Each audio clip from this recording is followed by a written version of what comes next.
जय Jagannath welcome back to my mini blog. तो आपड़ देखते वर्षा गोटे छुरी धरी से आज रागिकी सब कदली पत्र काटिदेव बोली कहला नहीं आज्ञा जेहेतु आम मौसी आसते तो मौसी बहुत भल से पोड़पिठा बनाती तो से मौसी को आम कही आमपाई भी दीटा पोड़पिठा बनईदे जेहेतु मत क्षीर पोड़पिठाटा बहुत भल लगे तो से बारियाड़ी जाइलु कदली पत्र आने हेले कदली माने कदली गछ आम बारियाड़े ही नाला तो ये बापा गोटे बढ़िया सुंदर गछटे लगे तो ये सब नुआ नुआ कर फुल फुटुची ये फुलर ना कमेंट बॉक्स रे निहाती कहे तो मौसी आपर पोड़पिठा ये सब पत्र सब साइज कर काटुले बाकी सी होती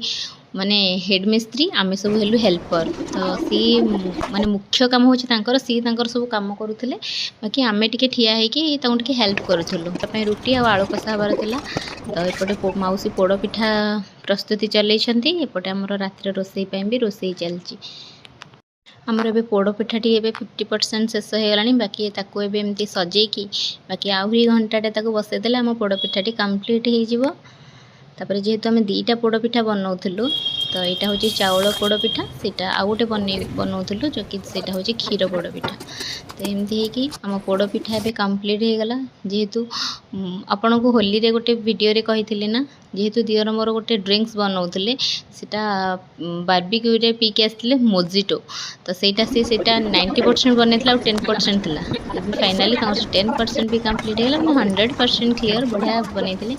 बाकी सहित मौसी कहले नाई मत से सब पीबार ना मत स्प्राइट दियो सी से स्प्राइट पीवा सहित आम एपटे आसी जाइलु रातिर रोसई तो एपटे रोसई रे रुटी आलू कषा हबार था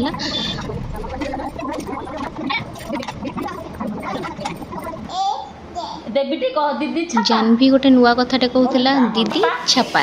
तो सही कथाटा से कहवाई आम तक एत लांच दौलु हेले भी से कहून एपटे आमर पोड़पिठा भी पूरा कम्प्लीट हो गला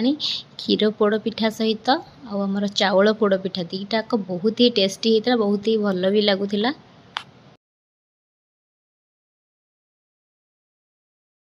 फाइनाली जानवी कहीदेला देख शुणु